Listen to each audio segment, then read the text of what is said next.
Aujourd'hui au programme, Audi dit adieu à son RS6 en lui offrant une ultime version spéciale d'une puissance ahurissante et Ford revoit son Puma en lui faisant subir une chirurgie esthétique intérieure un peu ratée.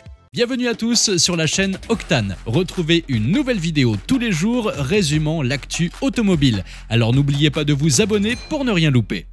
L'Audi RS6 s'apprête à quitter la scène automobile, du moins en version thermique, mais Audi a décidé de lui offrir une sortie en beauté, telle une star du rock faisant ses adieux avec un dernier album. Voici donc la sensationnelle et ultime version de la RS6, l'Audi RS6 Avant GT, la débauche finale de puissance et de style. Ils l'ont couverte de carbone pour le capot et les ailes, faisant ainsi gagner 15 kg. Les jantes de 22 pouces remplacent les jantes de série qui faisaient déjà 20 pouces. La suspension est du sur-mesure spécialement concocté pour la débauche de puissance. Car sous le capot, nous avons le V8 4 litres biturbo qui gagne 30 chevaux supplémentaires et 50 Nm de couple en plus pour un total de 630 chevaux et un couple de 850 Nm. La voiture idéale pour tracter votre caravane. Et vous ne passerez pas inaperçu dans votre camping préféré car cette RS6 Avant GT s'inspire de l'Audi 90 Quattro IMSA GTO. En plus de ça, vous arriverez à l'heure sans problème pour l'apéro car elle claque un 0 à 100 en 3 secondes 3 et peut atteindre une vitesse de pointe de 305 km/h.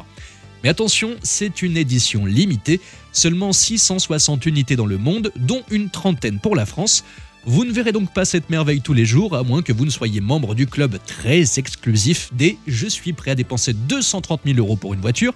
Oui, 230 000 € c'est son prix, et sans compter le malus de 60 000 €. Je vous laisse faire le calcul. Alors préparez-vous à dire au revoir à la RS6, mais sachez qu'elle part en rugissant et en laissant une trace de gomme sur le bitume de l'histoire automobile. À la tienne, Audi RS6, que tes pneus brûlent toujours aussi brillamment dans le crépuscule de l'asphalte. Quelle poésie! Allons faire un tour maintenant du côté de chez Ford qui renouvelle son Puma avec un style intérieur très discutable. Le Ford Puma est la star incontestée de la marque en Europe.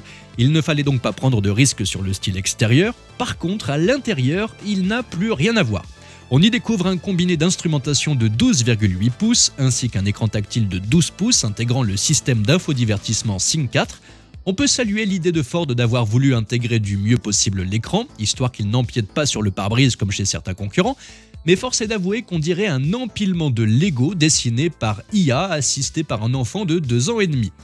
On voit à quel point il est difficile pour les constructeurs traditionnels de vouloir à tout prix intégrer des écrans partout. Niveau design, rien ne va.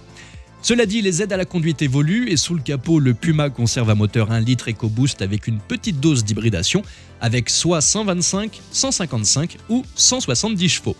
Côté prix, ils vont de 27 000 à 38 000 €, mais qui va bien pouvoir acheter une voiture dont le tableau de bord ressemble à une œuvre en Kapla? Et vous, que pensez-vous de l'intérieur de ce nouveau Puma? Dites-moi ça dans les commentaires. Merci à tous d'avoir suivi cette nouvelle vidéo. N'hésitez pas à vous abonner, à activer la cloche des notifications pour être sûr de ne rien louper, liker, partager et vous pouvez également venir nous rejoindre sur notre compte TikTok. Ciao!